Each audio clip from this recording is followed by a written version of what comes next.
Right. So, given the title for this presentation, I would like to make a summary presentations of what is our understanding of the climate change and human response in terms of dispersals and migrations that have taken place during the last 140,000 years. And as I said, the focus is on the investigations carried out in the Kurnool Basin.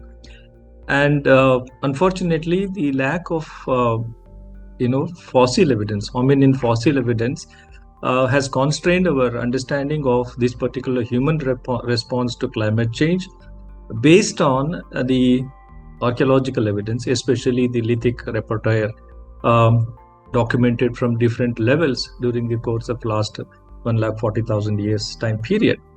Why 140,000 year period? Is because that was the time when in Africa, modern humans were already well evolved and they were all set to go beyond Africa. That is one thing. And our investigations in southern and central India have also given us clues to the fact that the late Acheulean lasted till about 140,000 years ago. But that is not the terminus for the Acheulean or late Acheulean. Alongside the existence of late Acheulean hominins in different parts of peninsular Deccan, we also have early development of Middle Paleolithic, sometimes referred to as Mousterian, sometimes referred to as Levallois traditions and so on. But there is this kind of juxtaposition of both archaic hominins practicing different lithological traditions. One, the late Acheulean, the other, the early Middle Paleolithic, going back to nearly 4 lakh years ago and surviving till about 192,000 years ago. And then in some cases at 140,000 years ago, we also see the early emergence of the Middle Paleolithic culture. And this is given importance because there are various propositions or hypotheses which are suggesting that first migrants out of Africa were Middle Paleolithic people, and it took place as early as MIS 6 or MIS later part of MIS 7 or something. There are debates about who were the first modern humans to exit Africa, because in Africa the Middle Stone Age is associated with the early emergence of modern humans, anatomically modern humans or Homo sapiens and so on. So that is how we would like to defend our understanding of human response to climate change, which has been very well documented. In the last couple of decades, we have very high resolution reconstruction of climatic cycles in terms of marine isotopic stages or oxygen isotopic stages and so on. Against this background, I would like to refer to this particular statement by Peter Bellwood, which says evolution creates a new species out of the existing ones, and migration carries the members of these new species into new environmental conditions. So whether it was migration or dispersal, the question of migration comes when you know where you want to go. So you are moving into a predetermined geographical environment. Otherwise, the dispersals are random and they are triggered by certain, developments, natural environmental changes or climatic changes and things like that, because we know migrations were already there because we are dealing with hunter-gatherer nomadic communities of this particular time period, from lower Pleistocene to the beginning of a settled way of life in the Neolithic and post-Neolithic periods and so on. So these migrants were already ranging beyond their home bases to procure certain raw materials. So nomadism was always there behind these dispersals, which were governed by some of these major climatic changes across the globe. And then for us, Africa is important. It is like an upstream in the context of a river drainage network. Upstream controls always are reflected in the middle reaches and the lower reaches and so on. Similarly, what happens in Africa or what happened in Africa always played an important role on what was happening in the areas beyond the upstream regions in the middle and lower regions, like out of Africa into Europe and or Eurasia and even beyond and so on. So there is always a link. Either techno-typological link between early African assemblages and the lithic assemblages, which are documented from regions outside Africa along the dispersal paths or dispersal routes and so on. And that is where we have to be very so monsoon.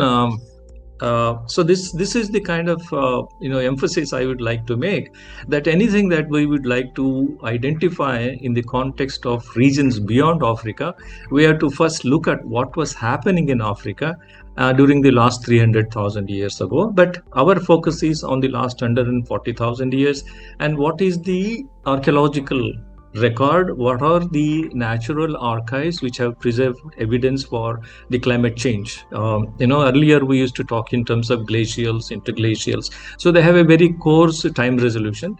But when the deep sea research and then various other proxy records from continental areas were very helpful in reconstructing high resolution climatic cycles, which have now been identified in terms of marine isotopic stages and so on, have become have facilitated correlation between climate change and cultural changes, or changes in the adaptive strategies of these people reflected in the lithic technology and so on. So we are looking at the subtropical regions which never came under the influence of glacials, or ice expansion of ice sheets and so on. So Africa and South Asia, southern part of Eurasia, may have experienced similar climatic cycles, and they are the ones where proxy records are preserved in the lakes and other repositories, fluvial records, and also Aeolian records and so on. So the change in climate system over this area is reflected by the fluctuation in the monsoon circulation, whether it is Africa or South Asia. And from the end of marine isotopic stage 6 to the beginning of marine isotope stage 1 happens to be a very, very critical time period, which led to gradual expansion of human populations over the planet, across the planet, and then usher into a new way of life, and that is where the beginning of settled agricultural way of life begins. So towards the end of the last glacial maximum, around 15,000 years ago onwards, by the time the Holocene period sets in, we see that human societies had reduced their mobility and had settled down in different parts of the world at different points of time. That is one more thing to be noticed. But then this began around 15,000 years ago. Till then, these were all nomadic communities, and then ranging habits began to increase in time, depending upon their strategies to address the changes in the climate and the consequent changes in the subsistence base of different geographical environments and so on. So these MIS 6 to MIS 4 have played a very important role in shaping the landscape and the environment, and were potentially influential in creating ecological corridors. The emphasis is ecological corridors because there are these barriers, geographical barriers. They are of multiple types, but to exit Africa, the most critical barrier they had to cross was the deserts, especially northward moved from eastern central Africa towards northern Africa into southern Eurasia and southwest Asia and southern Europe and so on. So these ecological corridors were favorable for large-scale movements, or what we simply refer to as dispersals, and dispersals, and the timing of the dispersals varied from one geographical area to another geographical areas. By this time, modern humans were well developed, and they were capable of venturing into new geographical environments and so on. And this is very well reflected in the archaeological record as well. So there were multiple dispersals. Given this particular situation, there was not one favorable climatic condition, but there were multiple, because climatic cycles, they repeat. So between MIS 6 and MIS 4, it was intervened by MIS 5. So even numbered ones are what we call glacials, and then odd numbered ones are interglacials. Interglacials are more favorable. as we can understand, because increasing humidity, precipitation regimes, and even uneven distribution of monsoon circulation over the landscapes caused the coming up of various types of ecosystems, which certainly were favorable for human habitation. And then at the same time, even under adverse conditions, these human ancestors could also adapt and continue to live in some defined geographical areas, which we call refugia. And refugia existed in Africa, and then we have also identified such refugia having been there in the Indian subcontinent as well. So this kind of this kind of fluctuations, periodic fluctuations, periodic favorable conditions certainly help us to infer the possibility of multiple dispersals, not only out of Africa, from Africa into Eurasia, and from Eurasia and from Africa into Southwest Asia, from Southwest Asia into Southern Asia, and so on. All this may not have taken place in one single event, but there are possibilities of multiple events cannot be ruled out. So there are various theories which we will gradually look into them. And this period also witnessed major dispersals, and dispersal led to colonizations because they were a new group of human ancestors entering into those areas where already archaic hominins were living. So that led to colonization and interbreeding as well, because in some cases there was replacement, and in most cases there was this coexistence and interbreeding between immigrant and archaic populations. As I said, by 140,000 years ago, in most of the world, archaic populations had distributed across the favorable habitats and so on. And that is where the hominins, modern humans, were also entering into these areas. They were encountering them, and there are theories that their first exit out of Africa was an unsuccessful one. They had to return, or they reached a dead end in those areas, and then after several tens of thousands of years, they re-emerged into these areas, and then they were successful, and then gradually became the most dominant human species living on the earth. So in this context, a series of dispersal models are based on biological, environmental, and also lithic record, which gives us an idea of transition, technotypological transition. And this transition is viewed in the context of changing environments and ability, or a mechanism to adapt to changing conditions, and broader and shorter, what we call subsistence base in these geographical areas and so on. And as I said in the beginning, in the absence of biological evidence, the lithic evidence is the best preserved and most abundant archaeological evidence from the prehistoric past. And this is more applicable to the situation in India.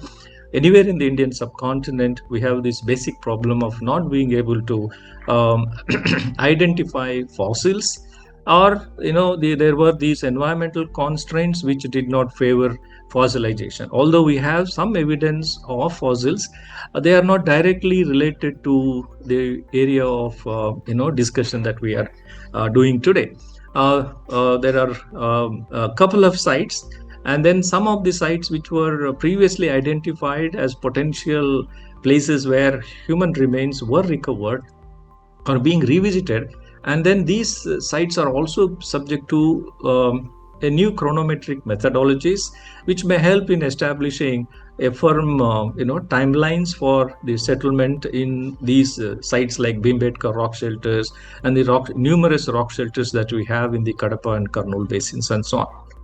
So causes of lithic variability, as we see, as I said, that upstream control and is reflected in middle reaches and the lower reaches. There is always a change or difference in the way in which these fluvial processes were operating, during along the entire river course. In a similar way, between Africa and other areas like Eurasia and Australia and so on, we see that there is some regional variability in the lithic assemblages, and these assemblages have their own pattern, and they are the result of adaptation to a new geographical environment they enter into.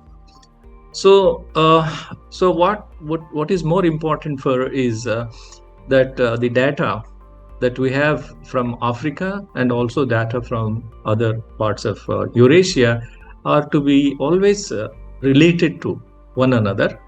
As we know, as we have been discussing about the relationship between African and the Eurasian context and so on, the cultures or the lithic technological assemblages in Africa and also outside of Africa and so on. But if you have the multidisciplinary data coming up, you are in a very, very comfortable situation to be able to make very positive and conclusive interpretations about the way in which these humans were adapting to changing conditions and adapting to new geographical environments, and then evolving further, in situ in those areas where they have entered and so on. So human skeletal data is not as yet forthcoming in India, but in Africa and several other parts of Eurasia, we have abundant evidence, and they have also been subject to what we call genetic studies. So skeletal morphological data, genetic evidence, all have indicated that modern humans have their origins in Africa, and Africa is the core area from which modern humans dispersed within and out of Africa, because the initial dispersal was beyond the core area of their origins. For a long time, it was thought that Eastern Africa was the home of modern humans as well. But in the last couple of decades, several fossil sites have been reported from further north in Africa, especially in Morocco, where they have some skulls which have both archaic and modern anatomical features. And as a result, it is possible to argue for Africa as one region where there were widespread, multiple, centers where this evolution from archaic to modern hominin, Homo sapiens was also taking place, whatever it is. But the oldest evidence in Africa to date is from Morocco, Jebel Irhoud, which is dated to around 300,000 years or so. So what used to be less than 200,000 has now been pushed back to 300,000 and so on. And if we have well-preserved skeletal data, and if we can extract genetic material and also associated lithic material, it is possible to, correlate the changes and the adaptive strategies and the subsistence base of the people who, the context of these materials that has been discovered and so on. So Africa holds the earliest fossil evidence of Homo sapiens, and the oldest happens from modern humans from Homo in the Kibish formations in Turkana and in Tanzania, and then in Homo hidalgo is dated to 195,000 years ago, and I said Jebel Irhoud has 300,000-year-olds and so on. And further north, beyond Africa, Levant happens to be the corridor for initial movement, if the northern routes were taken by the expanding Homo sapiens. But anyway, as I said in the beginning, we have these Israeli sites like School Kafze, which are dated to 120,000 years and 92,000 years and so on. And then there's many paleoanthropologists and geneticists argue this was a failed expansion. And then some people say, yes, Levant was not to be separated from Africa. It should be a broader African geography. And so there is nothing like moving out of Africa and so on. But these are different issues altogether. And the crania from Kabje shares many morphological features with the African specimens and are thought to represent an early dispersal event and so on. The Tabun cave mandible is dated to 170 Ka. So these dispersals have been going on. Relatively larger scale dispersals were also taking place, but we know from many sites outside Africa, they are not that old, but these in dispersal within Africa and into the Levant were taking place early during the MIS 7 and MIS 6 and so on. And when it comes to South Asia, the evidence is very, very meager. And fortunately for us, the Sri Lankan caves and rock shelters have given us very good evidence of microliths going back to nearly 48,000, And the oldest human remain that has been found there is dated to about 38,000 years. Perhaps there are, situations where we may, in Sri Lanka, there may be 50,000-year-old hominin remain preserved in some of these rock shelters and caves and so on. So they range in time from 38,000. So we have a good evidence of both lithic technological repertoire, human remains, and other environmental parameters which have helped in reconstructing the way in which extreme environments, so-called extreme environments, were penetrated by Homo sapiens and so on. So this skeletal data and the genetic data are two sets of evidence which help us in looking at the way in which humans were responding to the changes in the environment or climate and so on. And then what is the nature of evidence for reconstructing climate change, and especially during the last 200,000 years ago. And this monsoon precipitation over Africa and India during the last 200,000 years, in particular, have been reconstructed by our paleoclimatologists working in PRL and elsewhere in BSIP and so on. And that has given us a good resolution, chronological resolution of the cyclicity and their correlation with the marine isotopic stages and so on. And that has helped us in, correlating archaeological material in terms of cultural evolution and so on.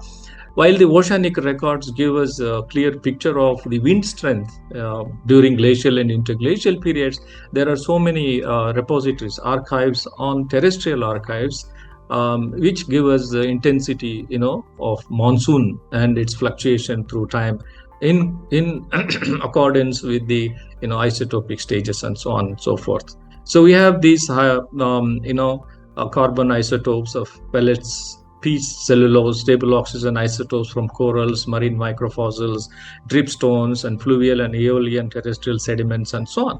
So these are another set of very critical, material proxy data that help us reconstruct fluctuations in paleo monsoon intensity in accordance with marine isotopic stages and so on. So 6 isotopic stages comprising 2 glacial cycles, one from 190 to 80 kilo years ago, another from 80 to the present. So they represent cyclic changes between warm, humid, and cold, dry climatic phases. And the late Quaternary begins with the onset of the last interglacial, that is 125,000 years ago, at OAS 5. And stage 6, though a cold and dry phase, was relatively warm and humid compared to stage 4, 3, and 2. Stage 5 is subdivided into 5 substages. 5A, C, and E are interstadials, and 5E and D are stadials. So these are, variables in terms of climate, intensity of monsoon during a particular isotopic stage, during the decrease in the ice volume, or sometimes increase in the ice volumes associated with these stages and so on. So during 5E, sea levels were higher than today, and stage 4 was a brief cold period, 71,000 years to 60,000 years ago or so.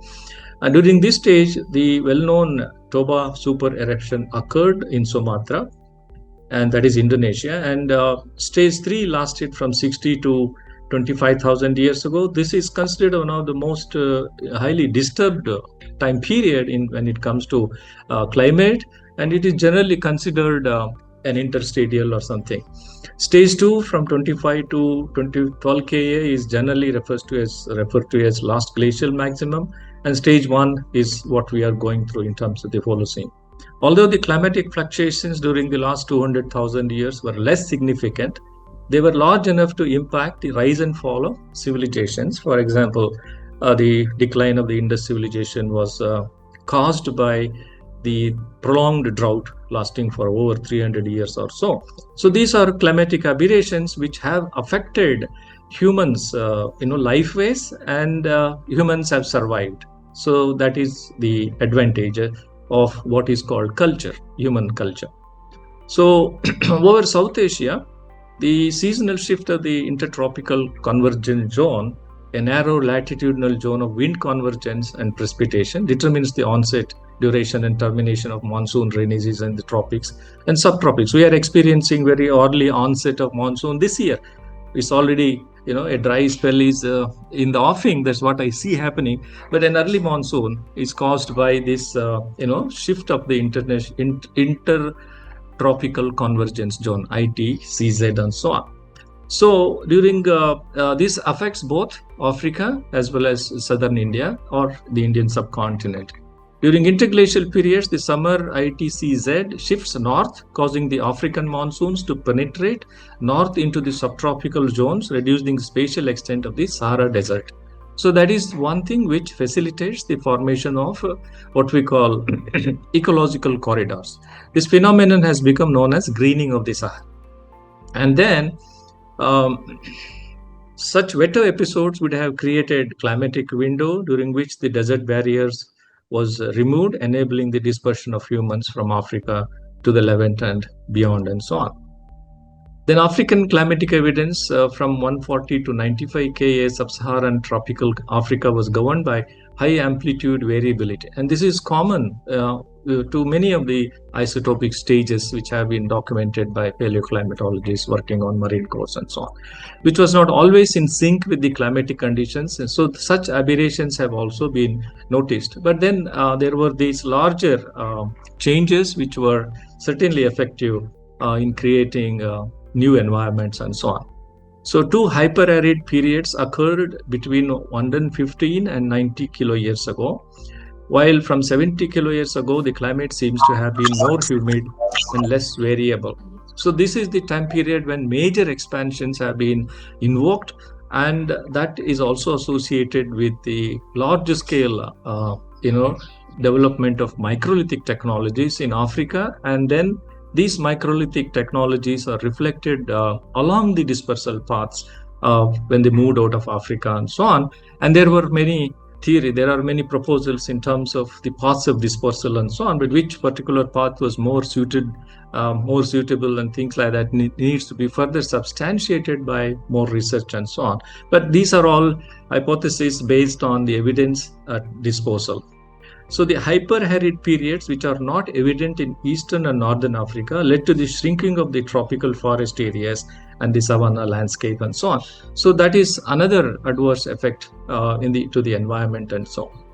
So water levels in Eastern Africa and East African Rift Valley lakes are under a similar influence of African and Indian monsoon systems. So lake levels increase and decrease in response to such of these periodic changes in the climate systems.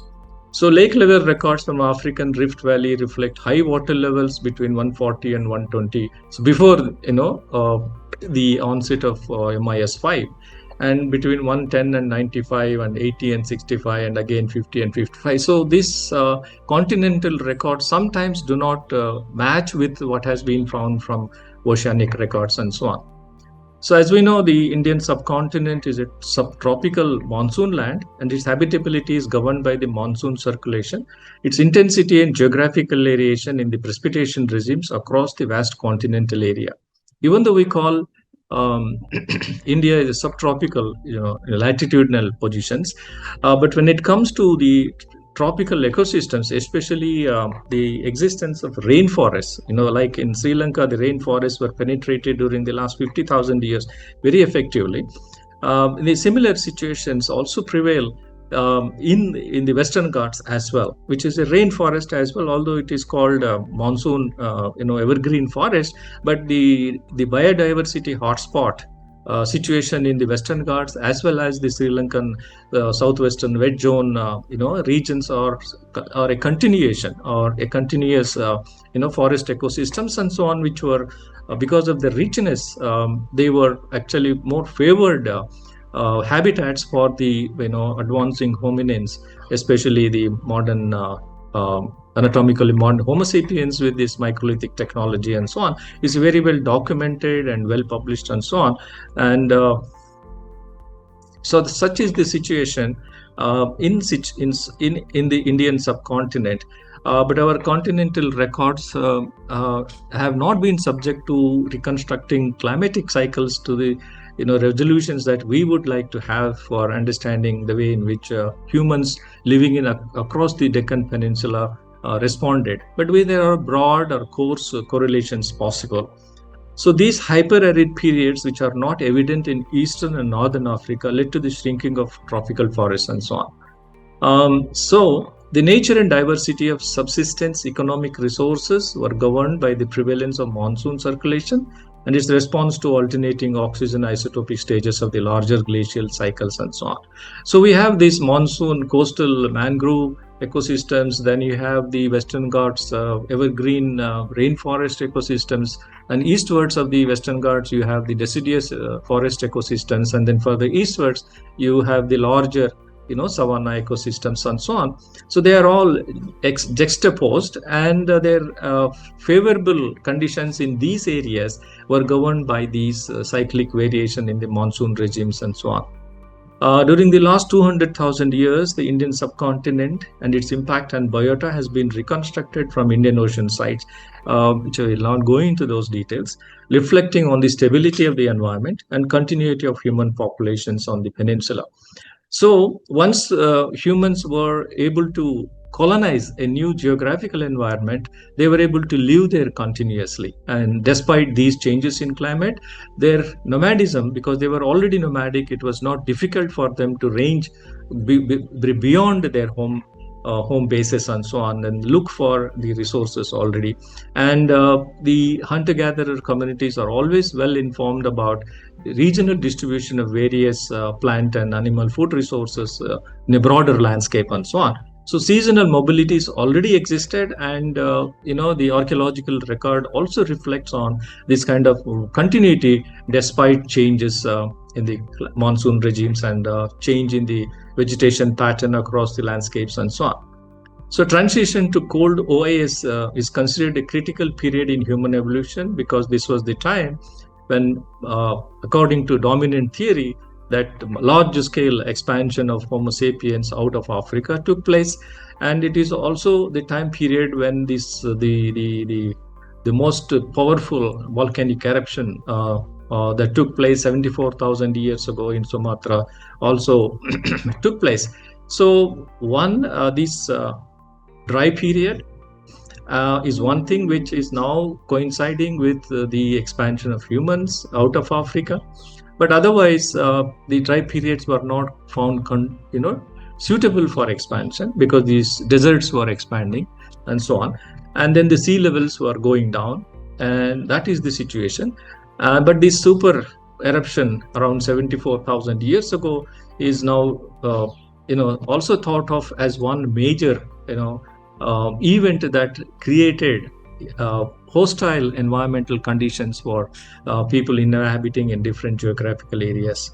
So this 74,000 years ago eruption injected massive quantities of volcanic ash into the atmosphere, and its subsequent deposition on land caused terrestrial pollution of environments and consequent biological bottleneck. So this applies to those hunter-gatherer communities living in the proximal areas of the volcanic eruption in Southeast Asia and Eastern Pacific and then Western Pacific area, and the Eastern Indian Ocean, so Western Indian Ocean, and so on and so forth.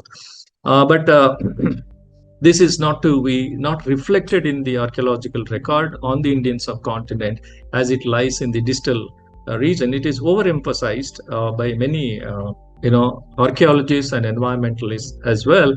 And this eruption's impact, interest to note that many quaternaries have focused their attention on 74,000 years ago Toba super eruption, its impact on terrestrial environments and its adverse effects on human evolution is not well reflected in the archaeological context from different geographical areas. It may have happened in the proximal area within the radius of about 25 kilometers from the Toba caldera and so on and so forth, where the ignimbrite, volume of ignimbrite was much higher than the ash fall which took place beyond in the Indian Ocean and Indian Peninsula and as up to East African lakes and so on. There are multitude of theories concerning Toba's impact on terrestrial biomes and human populations. The empirical data from archaeological sites from across the world do not support this conclusion. This is well attested by findings from Toba-related Middle Paleolithic sites in the Jireru Valley of Andhra Pradesh and the Middle Stone Valley in Madhya Pradesh. Multidisciplinary investigations in both these areas have attested the continuity of human populations with a Middle Paleolithic technological tradition before and after the ashfall. So, based on skeletal remains and genetic studies, it is hypothesized that global expansions out of Africa occurred since the mid-late Pleistocene, beginning MIS5 and ending with the onset of MIS1. It coincided with the Middle to Upper Paleolithic transitions or the onset of microlithic typologies in Africa around 70,000 years ago. Now we have even older dates in Africa. So it is very difficult to stick to one particular data set and make agree or disagree with the kind of inferences which have already been drawn. This also applies to the emergence of behavioral modernity. The African record is throwing surprises from time to time and so on. But yet, as of now, this is said to be around 70,000 years ago. Post 70,000 years, the coastal routes were taken by these hominins, and they gradually went to Eurasia and beyond. So similarities in lithic characteristics of Middle Stone assemblages of Africa and Middle Paleolithic assemblages of Eurasia are attributed to dispersal and expansion of modern humans out of Africa during the Middle Paleolithic. That is one competing theory regarding the timing of exit out of Africa and so on, while majority of geneticists and Western archaeologists, they think that it is not until the invention of microlithic technology that modern humans exited Africa and so on. So Middle Stone Age and Middle Paleolithic, Middle Stone Age in Africa, Middle Paleolithic in Europe and other parts of Eurasia. Dispersals ranged up to the Levant from Africa. Period of climatic amelioration during the early part of the late Pleistocene, MIS6 to MIS4, over the Sahara, Negev, and Arabian deserts created biogeographical corridors between subtropical Africa and the Levant, and the northward movement is suggested by this particular group of scholars who think that the northern routes were more favorable than the southern dispersal and so on.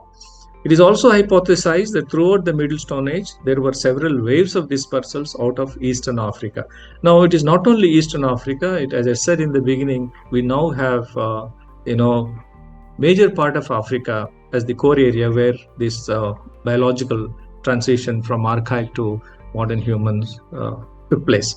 So several independent episodes of dispersals of anatomically modern humans out of Africa are reflected in the fossil record of the Levant, as we saw those Israeli sites, and several dispersal of modern humans during Middle Paleolithic are suggested based on fossil record, because the Israeli record, supports this thing, and finds from the Nile Valley and North Africa, all assigned to anatomically modern humans, include the Singna cranium and from Sudan, minimally dated to 133,000 years ago, and a child burial at Tamasa dated to 68,000 years. So well before 70,000 years ago, this has been observed. So there are diverse models of dispersal of Homo sapiens across the world. And in light of the fossil evidence and genetic interpretations, the dispersal of modern humans seems to have occurred over several events. So the fossil record documents human dispersals out of Africa into the Levant and Eurasia. So they were episodic and essentially non-incremental dispersal waves of early hominins out of Africa since the early Paleolithic and lower Pleistocene, because we know that dispersals have been taking place right from the lower Pleistocene times onwards. But this peopling of the new world is the one which becomes focus of the modern human expansion or peopling of the world and so on. So there are these prominent models for the origin, dispersal of modern humans during favorable climatic conditions. They have been named as multi-regional, out of Africa to assimilation and so on and so forth. The multi-regional one is the one which was very dominant till about 1960s, where the genetic studies had not yet come into practice, and ancient DNA studies were not being carried out at that point of time. So this Wolpoff's theory of multi-regional model was very, very strong. And they said archaic populations living in different parts of the world gradually gave rise to evolved, anatomically modern humans and so on. And then the assimilation relates to interaction between dispersing modern humans in Neanderthals in Europe and also the Levant, because this was the archaic populations in these areas were the Neanderthals, and that is where they said that the Homo sapiens could not, compete with the Neanderthals, and they could not go beyond, and so they failed in their, further dispersion, and then they returned to Africa or they reached a dead end or kind of a thing. It is also believed that genetic exchange occurred between the expanding modern humans and indigenous populations is very well attested because the modern populations carry the genes from both Denisovans and Neanderthals and so on. And then the recent African origin model is based on skeletal data. It proposes that anatomically modern humans evolved in Africa, and a single dispersal event out of Africa somewhere between 60 and 50 resulted in global colonization. This is strongly supported by Mellors and his associates. And to what extent it is validated by subsequent research, and also the research which has been carried out in different parts of Southern Asia also do not seem to support this particular inference or a model. Then out of Africa is they seem to agree, Lahr and Foley group of academicians, they think that there was one migration associated with the Middle Paleolithic period way back at the end of MIS 6 and the beginning of MIS 5, and during 130 and 80 Ka, this dispersal of Middle Paleolithic people took place into Eurasia, and this is the one which has also gave clues to the kind of investigations we were carrying out in southern India. We thought that yes, modern humans were already in South India, in South Asia, associated with the Middle Paleolithic technology, and the similarities in core reduction technologies were comparable with those sub-Saharan ones and so on. So this genetic link was built up through archaeology, and the Middle Paleolithic first expansion into Eurasia was also proponed by our team of research. And then the multiple dispersal is more or less similar to the previous one. And this model suggests there is a repeated interaction between changing population densities and environmental settings, with cold and arid periods triggering the fragmentation of populations, and while warmer periods created ecological corridors, facilitated trans-African dispersal. So this is also a possibility. But what to support this, we need both genetic data, the skeletal material data, as well as the lithic assemblage repertoire as well. So the amelioration of climatic conditions with the onset of MIS 5 would have led to the spread of humans from the Refugia. As I said, Refugia have been there in all parts of Africa and also in southern India. They have to be identified. And these are the areas where you have, despite these changes, between isotopic stages, glacial or interglacial stages, there were some areas where people could, withdraw themselves and survive into, vagaries of climatic situations, because these refugia are the ones where the biota is not completely altered, that it may affect the proximal areas of monsoon, regimes and so on. But the groundwater resources were also favorable for the maintenance of adequate subsistence base for these hunter-gatherers and so on. Another possible scenario is the spread of modern humans into and colonized the region over time and dispersed further into Asia. Although the skeletal evidence is scanty from eastern and northeastern Africa between MIS 6 and 4, it is suggested that the makers of the assemblages were Homo sapiens based on lithic evidence and so on. So dispersals and biocultural evolution, as we refer to that statement by Peter Bellwood in the beginning, human dispersals are not linear. They are definitely, dendritic. As I said, the river courses, they have upstream, they have contributaries in the middle reaches, they go together, and in the lower reaches, they spread across. So the movements are not generally linear, because their dispersal paths are, governed by the availability of resources along the path and the productivity of the environments through which these paths, cut across. So, like for example, Sri Lankan rainforests, they were very, very productive environments, and then their suitable lithic technology facilitated exploitation of multiple varieties of subsistence resources, which are not seen from other parts of European sites or the Indian sites, including those in Africa and so on. So Paleolithic sites moved across vast landscapes in search of productive environments and did not aim to move into a predefined locations. That is what we mean by migration. When you migrate, you know where to go. But when you disperse, you know you're only going in search of productive environments and so on. So this is what we have to differentiate between dispersion and migration.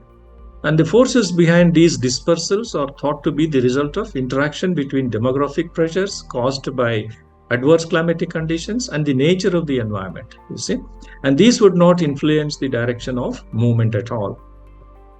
Hunter-gatherers depend on their habitats for survival. Their relations with the environment as well as neighboring social groups are integral components of the subsistence strategy. Sometimes technologies also developed because of this kind of interaction with the neighboring social groups and so on. During the glacial period, when the climate was harsh and the deserts were dry, acting as geographic barriers, human groups gathered into more humid refugia. So relative situations here.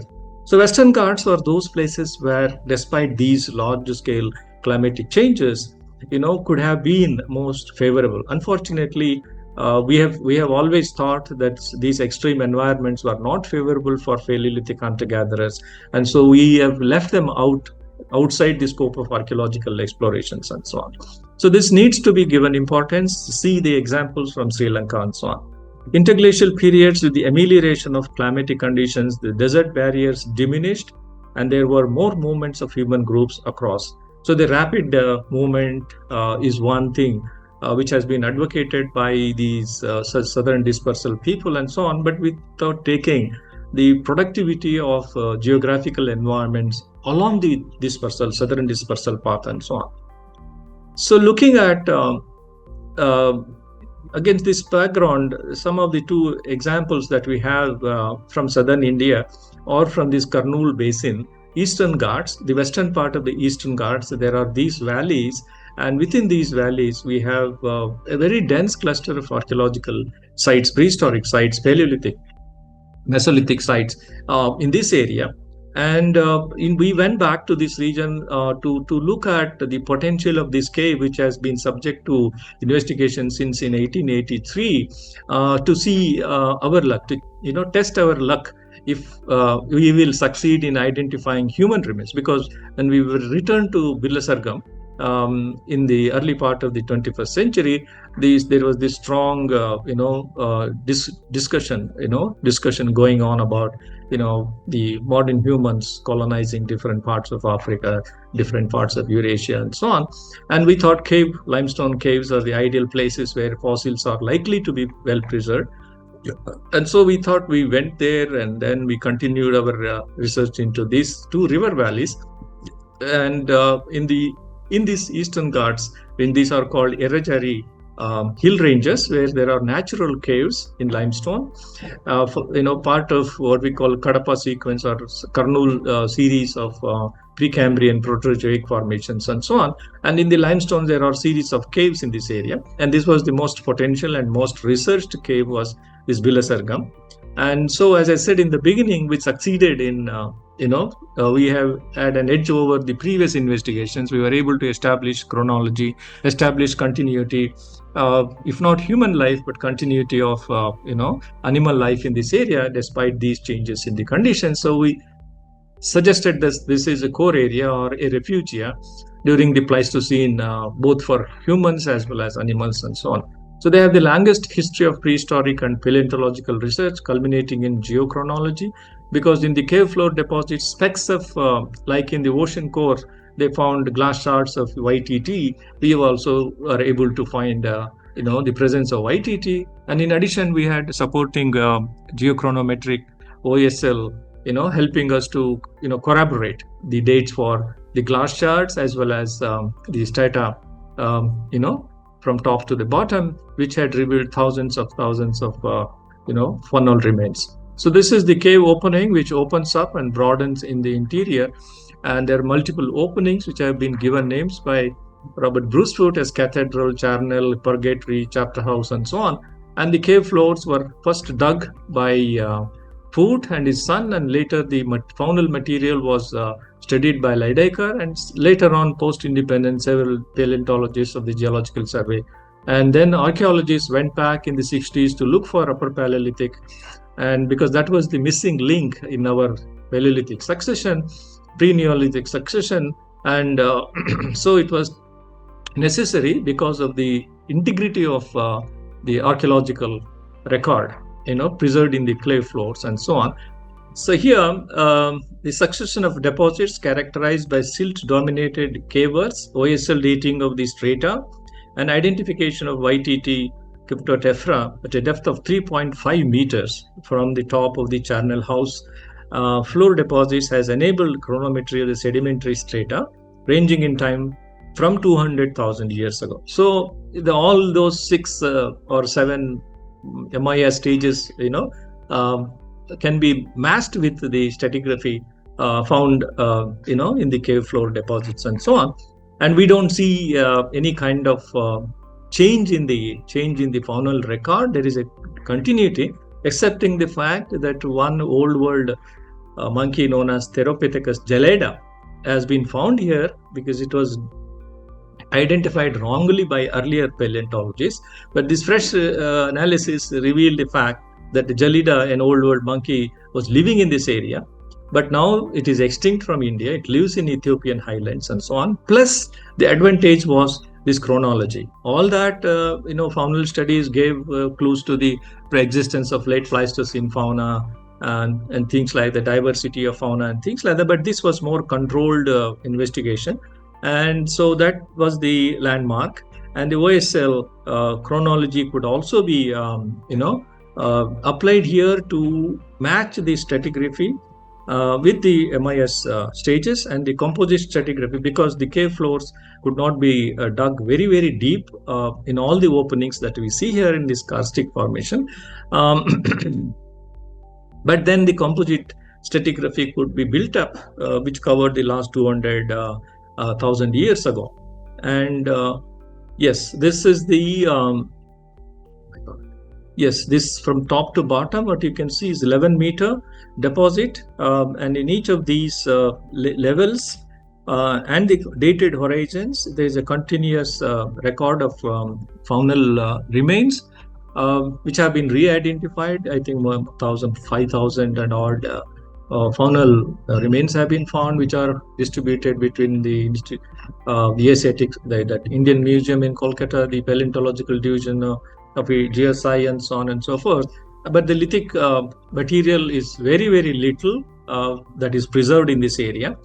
But what is important is the discovery of tephra glass shards, cryptotephra glass shards, and then the chronology could help us match. Of course, there are gaps in this here, but then we could very certainly say that these climatic cycles did not affect the populations, animal populations living in this area. Although the cave floor deposits appear to be secondary in nature, but then the region, in this particular region, these were the animals living, and they don't show much variation in the record, excepting the fact that Zelida is extinct from India. So, abundant macro paleontological remains, taphonomical considerations suggest that these faunal remains are preserved in secondary context, and that only about 181 out of 5,285 faunal remains were identifiable. The upper levels of the charnel house are dated to the Holocene, and then we also have evidence of Neolithic activity and some rock art, isolated rock art imageries on the cave walls and so on. So the succession of strata has preserved a continuous record of mammalian fossils covering the last 200,000 years, which has implications for landscape changes. We also noted the presence of rhinoceros, equus, and Semantopithecus entellus, and it is inferred that during the last 125,000 years, landscapes around Villasurgam supported a variety of grazing animals and their predators, and that there was a mix of grassland and forest vegetation with sufficient wetlands and so on. So this is where this particular geographical region has been identified as a refugia and so on. We move further southwards into this Jolapuram Valley. This is the kind of landscape that we see as part of the eastern Ghats here, the Errajari. And although the evidence for Paleolithic hunter-gatherers, the occupation, immediate cave area is not evident, the neighboring Jireru Valley record hominin occupations ranging from Acheulean to historic period through the Middle and Microlithic periods, while the Middle Paleolithic spans OS 5 and 4, indicating little or no impact of presumed volcanic winter. The Microlithic period appears to have emerged during OIS 4, prior to the onset of OIS 3, warm and humid climate, which was not really a warm and humid climate, especially. So a series of sections were opened up, and this volcanic ash, which is preserved here, is one of the thickest, and although it is in a slightly secondary context, it has preserved a very good